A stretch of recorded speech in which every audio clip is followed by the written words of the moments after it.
Perhaps one did not want to be loved so much as to be understood.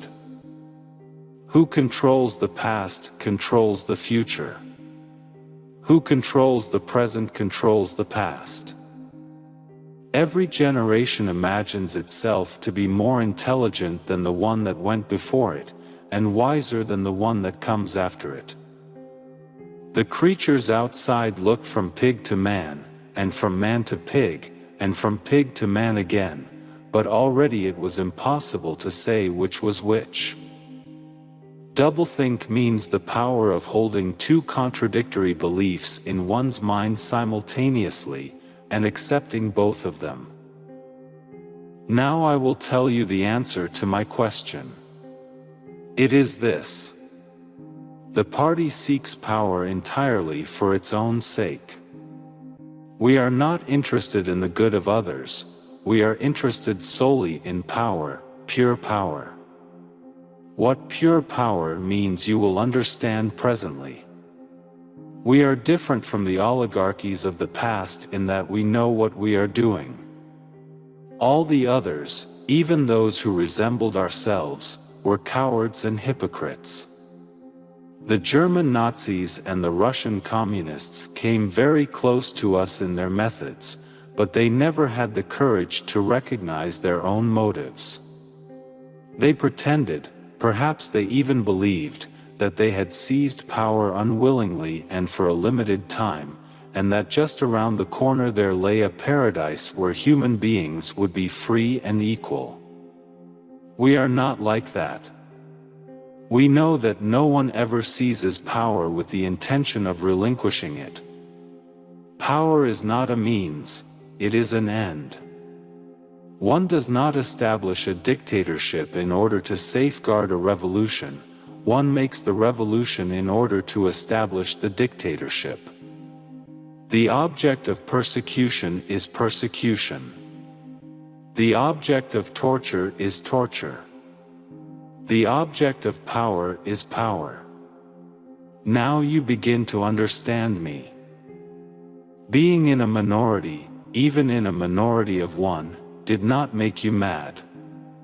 There was truth and there was untruth, and if you clung to the truth even against the whole world, you were not mad. Writing a book is a horrible, exhausting struggle, like a long bout with some painful illness. One would never undertake such a thing if one were not driven on by some demon whom one can neither resist nor understand. For, after all, how do we know that 2 and 2 make 4? Or that the force of gravity works? Or that the past is unchangeable? If both the past and the external world exist only in the mind, and if the mind itself is controllable, what then? Man is the only creature that consumes without producing. He does not give milk, he does not lay eggs, he is too weak to pull the plow, he cannot run fast enough to catch rabbits. Yet he is lord of all the animals. He sets them to work, he gives back to them the bare minimum that will prevent them from starving, and the rest he keeps for himself. Confession is not betrayal. What you say or do doesn't matter, only feelings matter. If they could make me stop loving you, that would be the real betrayal.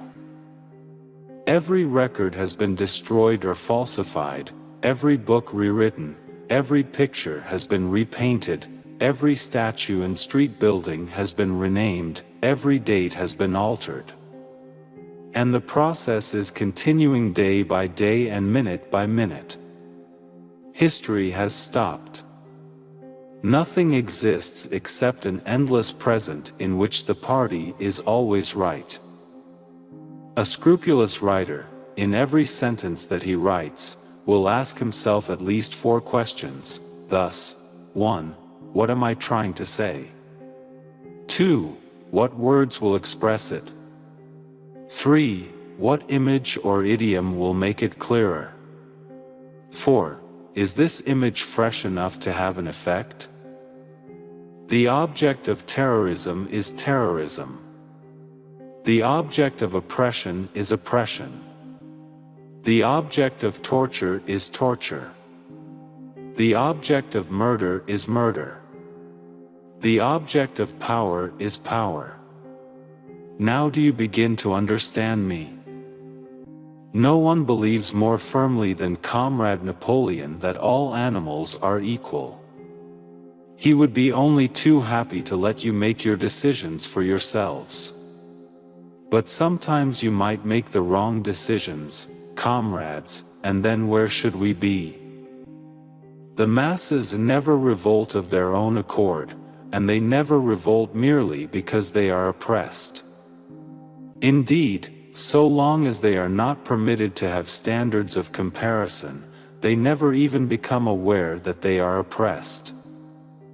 It was possible, no doubt, to imagine a society in which wealth, in the sense of personal possessions and luxuries, should be evenly distributed, while power remained in the hands of a small privileged caste.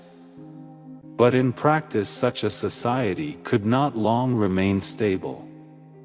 For if leisure and security were enjoyed by all alike, the great mass of human beings who are normally stupefied by poverty would become literate and would learn to think for themselves, and when once they had done this, they would sooner or later realize that the privileged minority had no function, and they would sweep it away.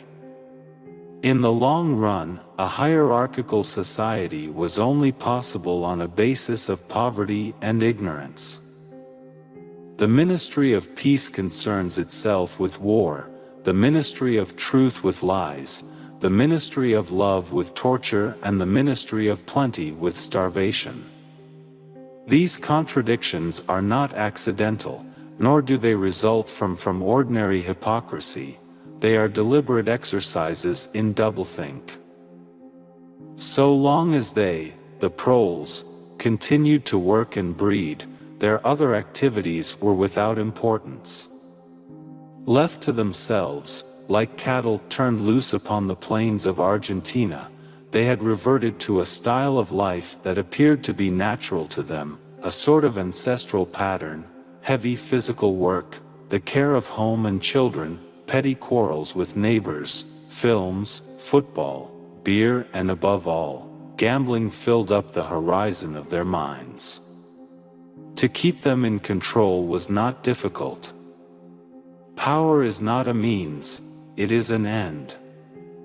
One does not establish a dictatorship in order to safeguard a revolution, one makes the revolution in order to establish the dictatorship.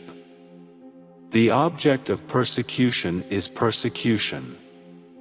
The object of torture is torture. The object of power is power. It is a feeling of relief, almost of pleasure, at knowing yourself at last genuinely down and out. You have talked so often of going to the dogs, and well, here are the dogs, and you have reached them, and you can stand it. It takes off a lot of anxiety. Pacifism is objectively pro-fascist. This is elementary common sense. If you hamper the war effort of one side, you automatically help out that of the other. Nor is there any real way of remaining outside such a war as the present one. In practice, he that is not with me is against me. 12 voices were shouting in anger, and they were all alike. No question, now, what had happened to the faces of the pigs. The creatures outside looked from pig to man, and from man to pig, and from pig to man again, but already it was impossible to say which was which. The essential act of war is destruction, not necessarily of human lives, but of the products of human labor. War is a way of shattering to pieces, or pouring into the stratosphere, or sinking in the depths of the sea, materials which might otherwise be used to make the masses too comfortable, and hence, in the long run, too intelligent. It was curious to think that the sky was the same for everybody, in Eurasia or East Asia as well as here. And the people under the sky were also very much the same everywhere, all over the world, hundreds or thousands of millions of people just like this, people ignorant of one another's existence, held apart by walls of hatred and lies, and yet almost exactly the same people who had never learned to think but were storing up in their hearts and bellies and muscles the power that would one day overturn the world. And if all others accepted the lie which the party imposed, if all records told the same tale, then the lie passed into history and became truth. Who controls the past ran the party's slogan, controls the future. Who controls the present controls the past. In a way, the world-minus view of the party imposed itself most successfully on people incapable of understanding it. They could be made to accept the most flagrant violations of reality, because they never fully grasped the enormity of what was demanded of them, and were not sufficiently interested in public events to notice what was happening. By lack of understanding they remained sane. They simply swallowed everything, and what they swallowed did them no harm, because it left no residue behind, just as a grain of corn will pass undigested through the body of a bird.